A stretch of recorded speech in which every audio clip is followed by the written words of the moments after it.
who come out of high school that are All-American this or All-American that, and they don't even have a good college careers. No. We've seen many of those. We've seen many of those kind of like busts at every level. We've had some of those, and there've been some Tucson kids that were kind of can't miss kind of kids. They were parade All-Americans back in the day or whatever, and and then they just get there, and all of a sudden they're not what everybody thought. So it goes both ways. Sure, no question. And you just kind of realize that the talent level is different. Obviously, you could be a star in high school, yada yada, and you get up against these guys. Holy moly, what am I thinking? Sure, and sometimes you don't know what kind of competition they faced in high school. Mm-hmm. Baseball in Tucson, Arizona is good. The kids that come out of here, they're good players. They play against other talented players, and so if you're a baseball player coming out of anywhere in Arizona, out of the Phoenix area, out of Tucson, you've played against good competition. So there's so many factors that go into that, and it's a crapshoot. It really is. Right. Recruiting and evaluating talent on 17 and 18-year-old kids. It's a crapshoot. So because you've been here all your life and you know this landscape of what we're talking about. The best player you saw, the best baseball player you saw. The best baseball player I saw. The one that I saw from Tucson, because growing up as a kid, I'm going to go Rodney Peete. Baseball player? Baseball player. Really? I don't know that. He falls out of bed. I think he was a sophomore, maybe, at Saguaro High School, my high school. Uh-huh. And I saw him. The reason I say that is because I saw him play Little League. Same age? How old is he? Like 58, 60? No, he's much younger than me. Oh, okay. But I saw him play Little League, so that's why it kind of sticks in my brain. But he hadn't pitched all year, and all of a sudden he pitches the state championship game for Saguaro and wins. Mm-hmm. So that guy could have played pretty much any sport. Yeah. Wow. I didn't realize he was that good, and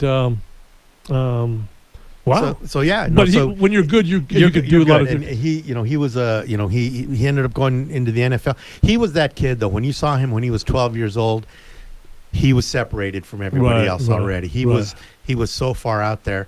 But guys coming out of Tucson, Sammy Khalifa, I talked about him the other day. He was not that big though. He was not a big kid, but he was an infielder, and he got to the majors pretty quickly. Yeah. Again, another Saguaro High School guy. But there've been a lot of those guys, who came through here. Tucson's had a great history of professional baseball players who've come out and gone and played in the major leagues. In fact, you kind of hooked up with a guy that we might have next week. We're gonna get Eddie Lyon on next week. He was kind of like one of the first guys. He was one of those first guys that made the major leagues out of Tucson, Arizona. He's part of a very one of the pioneer families here in Tucson. But we're going to get Eddie on. Now Eddie's much older than me, so we'll say that. But Tucson's had its share of guys. When I went to Saguaro, I was a freshman, and two guys off the varsity baseball team from my first year in high school went directly to the pros. Who were they? A guy named Dave Moore and a pitcher named John Butcher, who made it to the majors and pitched for the Texas Rangers. Right. Wow. I didn't know that too. And did I say Jim Butcher? John Butcher. Jim was in my class. And you've seen Tucson at the Little League level, lower league, storm it up the Little League level. Sure. I've had a couple of teams get to the Little League World Series. I covered one of those teams. Did you go to Pennsylvania? I did go to Williamsport. What kind of fun was that? Oh man, that was so cool. We could talk about that at the 6:45. Okay, we'll talk about that. We got to go track down Nick now, but I'm really because that's a little boy's dream. Oh yeah. I'm sure it's a reporter's dream too. It was fun. There's a real long story behind that one as well. Yeah, that's cool. Let's take a break here on 10:30 The Voice and get back with Nick Gonzales on the other side. Thanks, Tom.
Hey, welcome back to Eye on the Ball here on 1030 The Voice. I'm your host, Steve Rivera, along with my co-host, Jay Gonzales. And now on the phone, we have Nick Gonzales from my alma mater, New Mexico State. Nick, how are you? I'm doing well. Thank you for having me. I would be doing this from New Mexico State, but I think I still owe them money, so I don't want to do this from Tucson. Hey, great to have you. What a fantastic story you are. I'm sure you're kind of living the life right now. A little bored, but I think everyone else is around the whole country.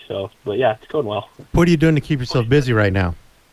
Right now you just train, and I'm fortunate enough to have a nice training facility that one of the players on the team here, his parents own, so I'm able to do that, and very fortunate, like I said, because a lot of people around the country right now are kind of struggling to get their work in. So, are you in Las Cruces or are you here?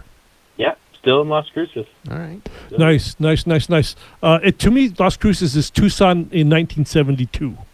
That's what a lot of people tell me. I mean, I would say I wasn't around then, but that's what everyone says. So. It's a nice small town in the desert, good college town.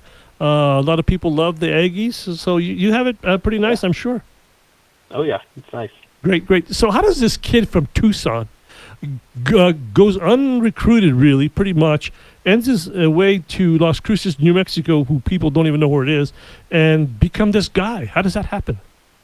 Yeah, I think it just happened, with hard work and dedication, and having an opportunity to come to New Mexico State and play some baseball was that was the closest place to home, and I had never heard of it. I never knew it was even a university or anything over here, a school, yeah, and it was the closest place to home, and I knew that wherever I was going to play, I wanted my dad to come watch me play, and I wanted my mom and my whole family to be able to come see me on the weekends when we play our series. So it was a no-brainer.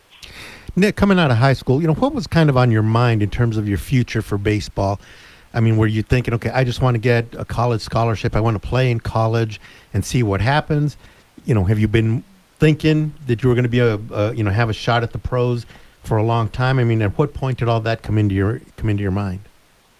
Yeah, it's always been a dream of mine to play, professional baseball and make a living out of playing, the game I love. And in high school, I kind of just take it one step at a time. And at the time, I was worried about just college and playing baseball in college, and then the next level can come when I'm ready or if the opportunity comes. And I was fortunate enough for that to happen here in the next month or whatever it is, and yeah. You, at what point in the first year or so did you kind of say, hey, I can fit in and I'm going to do well at this level? Yeah, it was, I would say it was not the fall of my freshman year in college. I would say in the spring. I had a bumpy fall, which most freshmen do coming into college. And, once we got playing and we're playing actual teams, you kind of, the little kid comes out of you again, and you're just playing baseball and you're having so much fun, and you don't worry about anything else, and that's really when I started to take off and do really well. Steve and I a minute ago, we were talking about just the quality of high school baseball in Tucson, and it's there's a long tradition of great baseball in the Tucson area. There've been the colleges, but Pima, the U of A, Arizona State, they've all had great baseball programs over the years. A lot of high school kids come out and have been in the pros and all that kind of stuff. How well do you think the level of high school baseball in Tucson prepared you for what you're now doing in college? I mean, how was the competition here, and how did it set you up for that? Yeah, it set me up real well. My freshman and sophomore year of high school, I faced some really good arms. I got to face Alex Verdugo, and he's with the Dodgers now, or Red Sox now, and got to face him. He was a really good pitcher. And then Luis Gonzales from Catalina Foothills, I got to face him when I was, I think, a freshman or sophomore. So, you get to see all those arms, and it just helps you so much when you get to the next level because, you have something to relate it to. You have something that's similar to that you've experienced in the past. And having that to look back on is huge when you're in the box. You can see, this guy was similar to this guy or whatever it may be. So you get to New Mexico State, you talk about your first year. How much work had you put in? Because I'm sure it's work and repetitive and all these things that you do. How much did you have to put in to become who you become? Yeah, it was just countless, tireless work. I couldn't tell you a number of swings that I took. It was a lot, the reps, a lot. And, always just getting work with the coaches was kind of my thing. And just making sure that, if anyone was out there after practice putting in work, I was going to be there with them as well, just because, I at the time, as a freshman, you just want to play so bad that, you're kind of willing to do anything just to get into that lineup. Who are some of the people that have helped you along the way? You talk about, putting in work, and I don't know how much of that you would do alone, but, coaches, other players, who are some of the people that have had a really great influence you and have just helped you become a better baseball player? Yeah, Coach Brian Green really helped me. He was our head coach my freshman and sophomore year. He really helped me a lot with, some minor tweaks and stuff with the swing fundamentally, and then, just having a good team chemistry, like team bonding, and certain guys on the team that you can really connect with and be there to push you.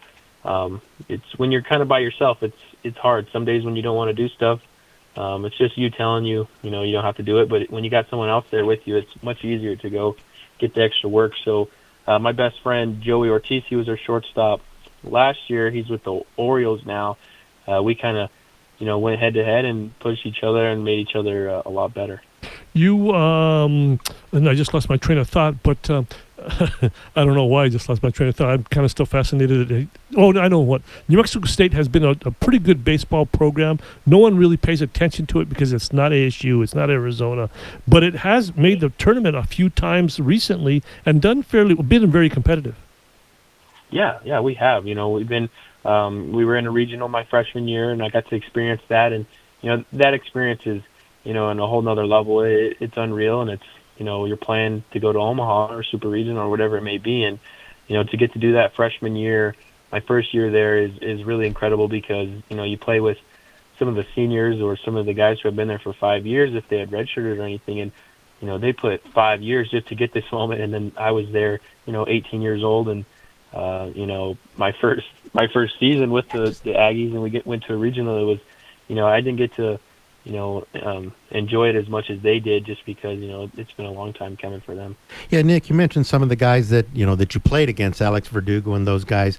Are you aware of the some of the other guys that have come out of Tucson? Maybe some of them before you were born and that kind of thing. I mean, do you know the tradition and the quality of players that have come out of here, and who some of those guys are, and paid attention to that at all?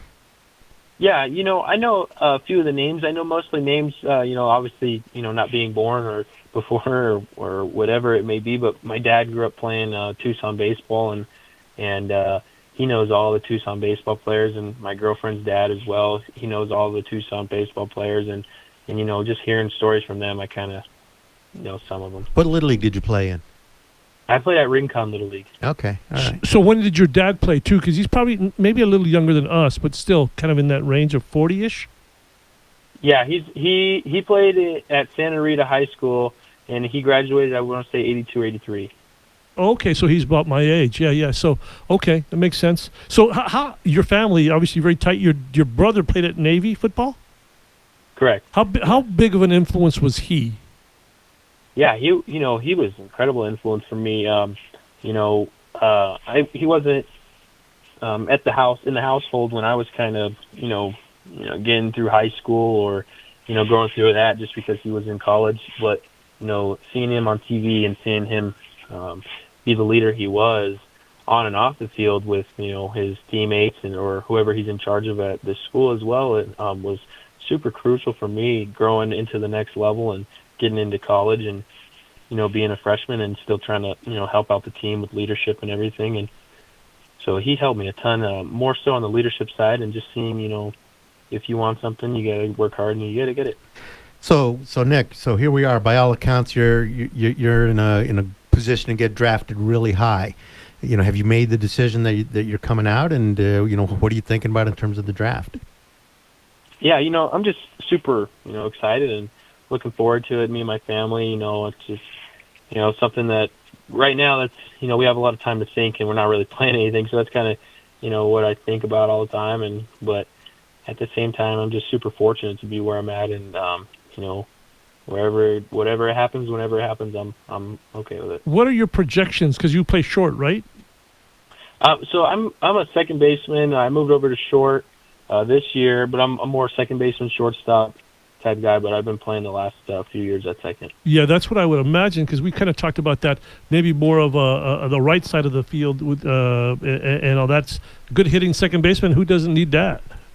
Yeah, exactly. Yeah, definitely. So do teams contact you, or are you in contact with any teams? Or are they calling you? They let you reading about yourself, finding out what people are saying about yourself, about you. Are you working on things that people say? He's got to work on this or that. I mean, how are you approaching this as the draft comes up? I mean, I know we still don't even know when it's going to be, but what kinds of things are you doing to kind of put yourself in a great position?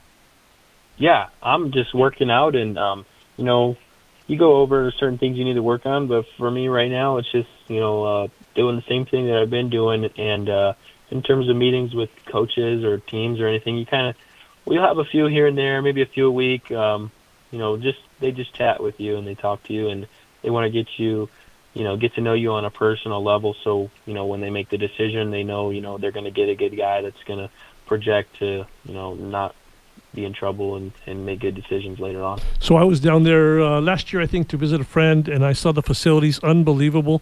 They put a lot of money into the baseball field, what it used to be. I'm sure you're probably aware of that.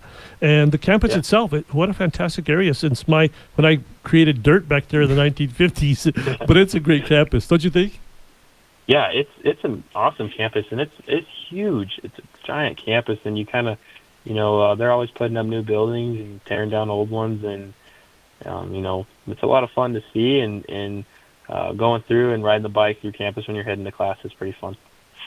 All right, Nick. Well, we wish you all the best. We're going to keep an eye on you, see where you get drafted. They say the draft is going to be anywhere between June 10th or sometime in July. So, all the best to you. Keep in touch with us. Would love to see how you're doing. And if you're back in town at some point, stop in and we'll get you in the studio and talk some more. All right, sounds good. Thank you very much for having me. Thank you. That was Nick Gonzales, former Cienega star, New Mexico State star now.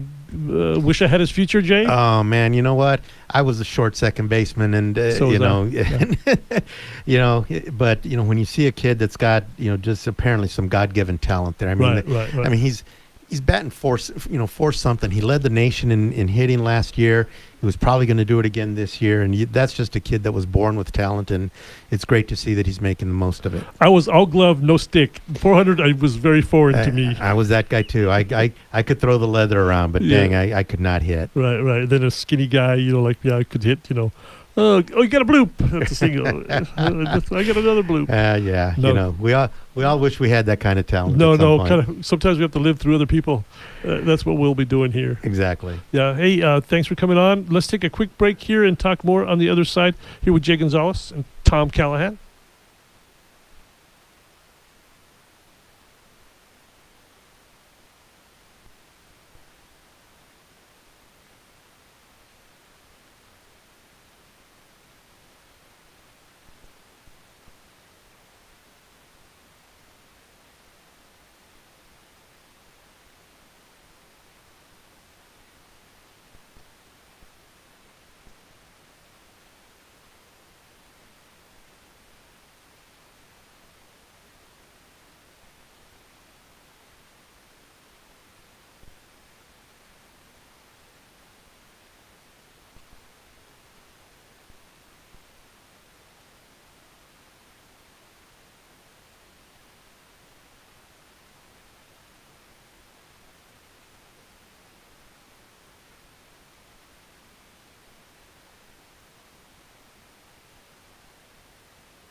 Hey, welcome back to Eye on the Ball here on 1030 The Voice. I'm Steve Rivera along with Jay Gonzales, co-host.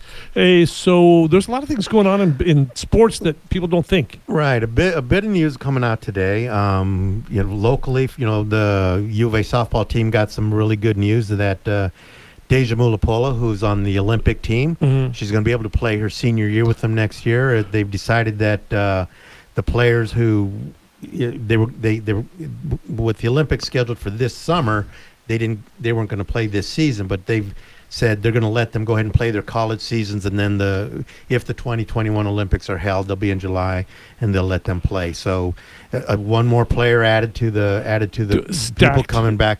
That team is going to be stacked. It's going to be fun to watch. Right. And then news came out of Oregon that the governor said. The governor of Oregon, Kate Brown, said that there are going to be no sporting events with large crowds through at least September. So, I think that what that tells us is that there's not going to be any Oregon State or Oregon football at home in September. So, what that does across the board for college football, we don't know, but one of the things that we had that conversation with John Wilner earlier in the week is that pretty much if players aren't on campus and if students aren't on campus and can't be gathering, how can players be? So this seems like the first domino to fall that says we're not going to have college football. I was just going to say that. September. I was just going to say that. So one domino falls. You know what happens after that? They're going to keep going. You know, and Robbie Robbins, the president at the University of Arizona, has said that he doubts that there's going to be college football at least in September. So I think they're starting to fall just the way they did when this whole thing first started. Right. So number 3, Kansas got noticed, NCAA-wise.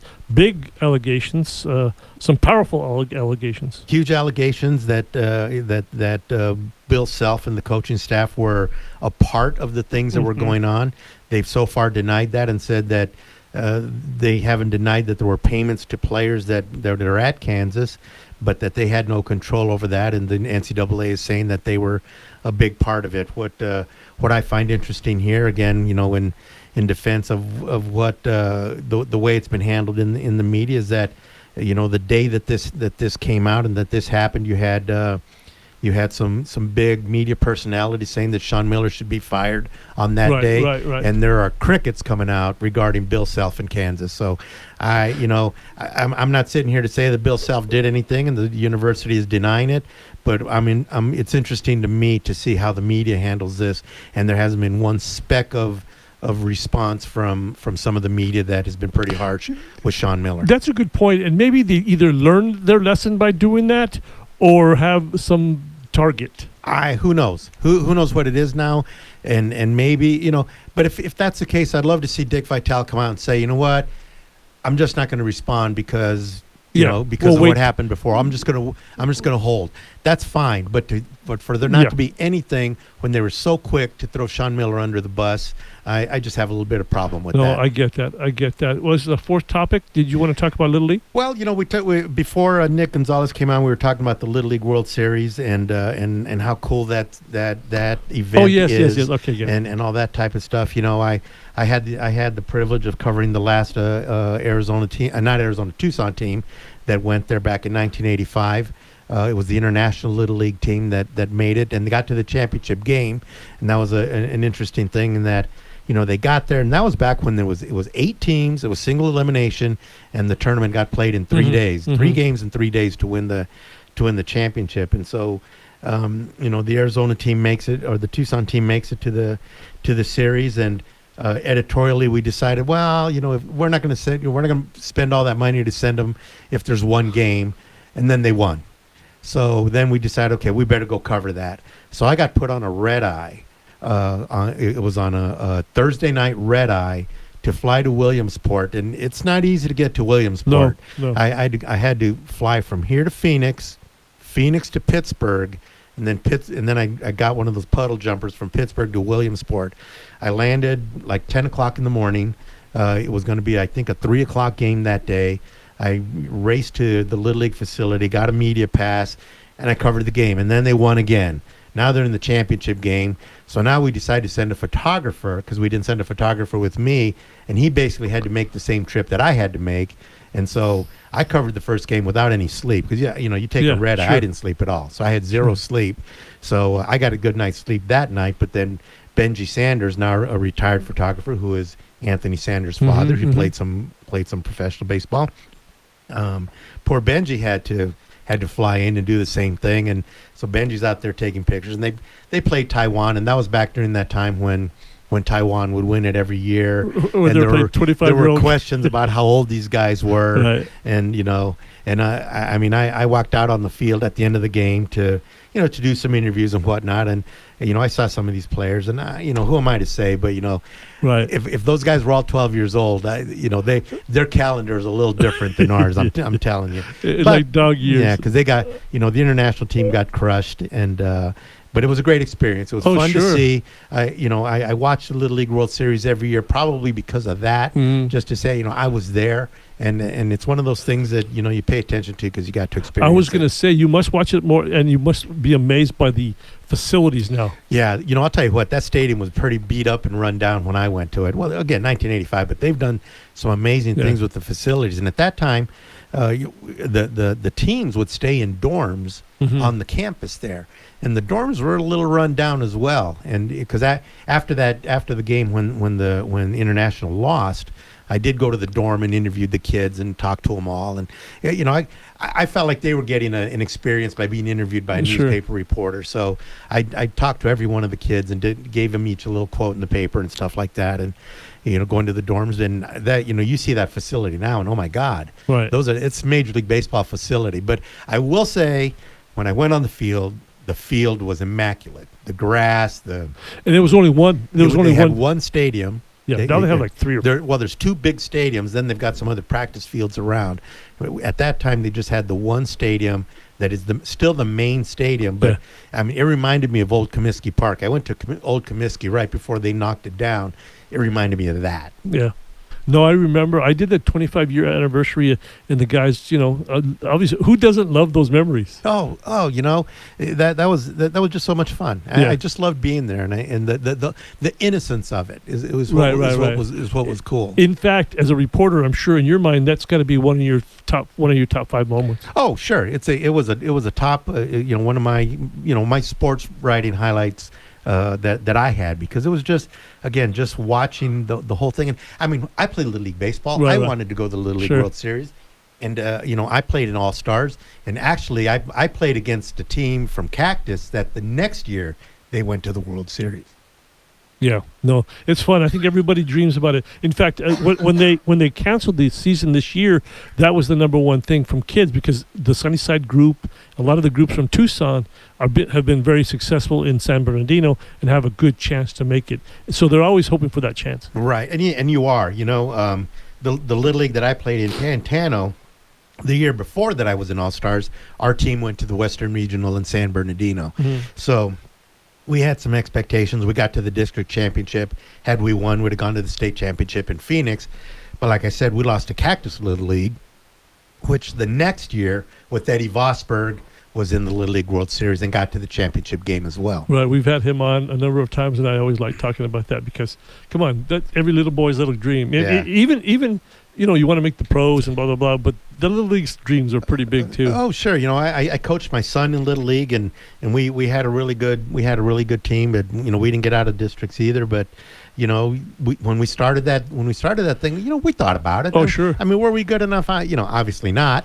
But, I thought about how cool would it be, sure, to coach a team to the Little League World Series. But it's hard. It's really hard. When you see some of the pitching in Little League in the World Series, oh, my God. That's where it begins. Pitching. If you got to have two guys who can throw so hard that nobody can just hit. And so, but it's amazing. They had that the girl that pitched, and when you see somebody pitching in the Little League World Series, you know that they're really good. Right. In fact, she's a basketball player now somewhere. Small college. She wanted to go to UConn, but she's I want to say Howard or Brown one of or those, something like that. Right. She's a college basketball player. Right, now. and there's been so many good dudes that have shined. Oh yeah, when you and some of these Major League Baseball players who've gone through there again. Ed Vosberg was one of those. He made it to the major leagues. The one that I remember the most, and I don't know why, is the kid from Washington. The big blonde guy, and you can see him in the highlights. Yeah. He made. There's a bunch of them. It's again the long history that they have, and again, dream come true for so many of those kids. Let's take a break here. Let's do something kind of fun. You sent me a list. Right. We have the top 25. Right. The Associated Press put out the top 25 sports movies, and I've got a beef with some of them, but I'm in agreement with a little bit of them. We'll have some fun with that in a minute. Okay, so we'll come back here. Tom, we want you to join in some good sports movies here on 1030 The Voice.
Hey, welcome back to Why on the Ball here on 1030 The Voice. I'm Steve Rivera, along with my co-host Jay Gonzales and Tom Callahan behind the mic on the other side. So let's have fun with this top 25 movies voted by sports writers. Voted by 70 sports writers. Wait.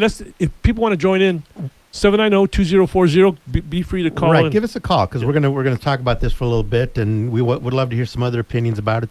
790-2040. But here's let me run down first the top 5. And again, these were voted on by 70 sports writers. What do they know? What do they know? What do they know? Now, they rated Hoosiers number 1, and that's okay. I'm okay with it. Rocky and Bull Durham were tied for second, so I think those three are all kind of interchangeable in the top 3. My personal favorite is Rocky. Okay, that's my all-time favorite sports movie. And I kind of rate movies based on, will I sit down and watch them anytime? Yeah. If I'm channel surfing and I see it's on, will I stop and put it on? I saw some last week. They had like 1, 2, 3. They had them all. Right, and so Rocky is one of those. I'll watch that anytime. I had the good fortune of making I went to Philadelphia on business one time with a business partner, and we did the run up the stairs and took pictures of ourselves at the top of the stairs and all that. So Rocky's my number 1, and I think I'd put Bull Durham number 2. Hoosiers is a little lower for me. I love the movie. I'll watch it, but I've got some others that I'd put higher, with Caddyshack being one of them. Caddyshack was number 4, and then Slapshot was number 5. Caddyshack is one of the most quoted movies ever. Mm-hmm. I don't know how many times I've said to somebody, "Oh, he got all of that one," and the Cinderella story at Augusta and all that type of stuff. So Caddyshack was 4, Slapshot was 5. Field of Dreams I've got a beef with. And the beef that I have with that is that Ray Liotta played Shoeless Joe Jackson in the movie, and he can't swing a bat. Okay, Ray Liotta, okay. He cannot swing a bat. If you're gonna have a movie about somebody like that, you got to get somebody that can play. Now, Kevin Costner, who's been in a number of baseball movies, he was in For Love of the Game, where he played a pitcher. Bull Durham. Tin Cup. He was in Tin Cup. He's been in a number of sports movies. Kevin Costner looks like a relatively natural athlete. Now, he's a little guy, so he's I don't think he would have been a professional athlete. But in Bull Durham, he was a left-handed hitter. he had a nice swing. Mm-hmm. Actually, he was a switch hitter in that because he hit up from both sides. He had a nice swing. So that, to me, a sports movie gets credibility by the people who are playing the sport. Yeah. Okay. So just off the top of my head, if you didn't have this list, so you're good with the list. Well, I have a couple of omissions that I got a real problem with Tin Cup being one of them. Tin Cup, I think, Tin was not on here? It's not on there at all. It Well, wasn't in the top 25. My favorite of all time, only because it has some meaning to me, is not on the list, and that was The Champ. I don't know if you remember The Champ, Ricky Schroeder and John Voight, boxing movie, the father-son relationship. To me, I'll always cry at it. I had a great relationship with my father, and that's my best all-time. I loved all these other ones, some of them, but that's still my best. I think that's a glaring omission. One that's actually running right now on cable. It's been on, and I guess it was a bad movie, but it was a fun movie. The Longest Yard with Burt Reynolds. The original Longest one, Yard. right. The Adam Sandler one was a very bad. One of the underrated ones is the last on the list here, The Sandlot. The Sandlot with the scene by the pool and the kids, the baseball kids with the lifeguard. What I love about The Sandlot is I knew all those kids. What, you probably had them in your neighborhood? Is that what you're saying? Exactly. That was our neighborhood. Well, when I grew up, we lived next to a school. So I'm sorry. I'm coughing. You gotta let him drink some water here, Steve. Oh, you're gonna kill your co-host at like 3 days into it, man. He keeps coming back. I love The Sandlot because all the characters in that movie. You knew somebody. I knew those kids. Those kids were the kids in my neighborhood, and we actually played at an elementary school that we lived close to, but it basically was a sandlot like that. It wasn't a manicured baseball field, so it was. We had those kinds of games. Would break a window and would run, and there were dogs running around the field. So we had a great time with that. All right, let's go to the quick phone line. Chuck, thanks for calling in. Hey, I just got one movie for you. That's the Lou Gehrig Show movie with Gary Cooper. Right, that's on the list at number. It's Pride of the Yankees, and it's one of my favorite movies of all time. That's on the list at number 21. Gary Cooper, playing Lou Gehrig. That whole the echo. I feel like the luckiest man on the planet, and all that stuff. Yeah, that's one of those memorable tug at your heart kind of movies, and there are a bunch of those. Hey Chuck, real quick, I'm sure because you're a regular listener, how did you like the Jay John interview? Oh, he's gone. Well, we lost him. He might call back. But Chuck has been asking for Jay John forever. The interesting thing about this list is that it was really spread out. There's a boxing movie. There's the hockey movie Miracle, which I don't think is a top 10 movie. But if I come across that on channel surfing and it's about a half an hour left, I'll watch it because I'll watch the game. Yeah, and I'll tear up at the game. Right. Well, Tom. So, yes, I'm a big hockey guy, obviously. I love Slapshot and all those. But one of the best parts of Miracle is the first 3 minutes. Because the first 3 minutes of Miracle, before they ever go into anything relating to hockey or Herb Brooks or building that gold medal winning team, they do a montage of the 1970s. And it is an excellent bit of storytelling to tell you, especially if you're uninformed and weren't alive during that decade, what you're about to walk into. And it gives you everything from Vietnam right up until Carter's Crisis of Confidence speech. It gives you the whole 70s in a 3-minute nutshell and prepares you for why that journey was so important for the Olympic team. I think it's an excellent bit of storytelling. I love it. I'm not a big movie guy. I know a lot of things on this list, obviously, but one of the things that is on this list is The Bad News Bears, because I was about that age when it came out. Right. And again, that's one that I'll stop and I'll watch that one. Yeah, right. If it's on... Right. If it's on and I need something in the background or whatever, that's one of those that I watch. There's so many guys that you knew in that team too. Again, those guys played Little League baseball with us. They were all over the place. I knew those guys throwing gloves, picking their noses. All these guys. You had the kid that was just way better than everybody. Right. All that type of stuff. Right. So sure, that I probably went and saw that one at the movies. 3 or 4 times. Right. One that I've got a bit of a beef with is White Man Can't Jump, and I'll say why. It comes in at number 17.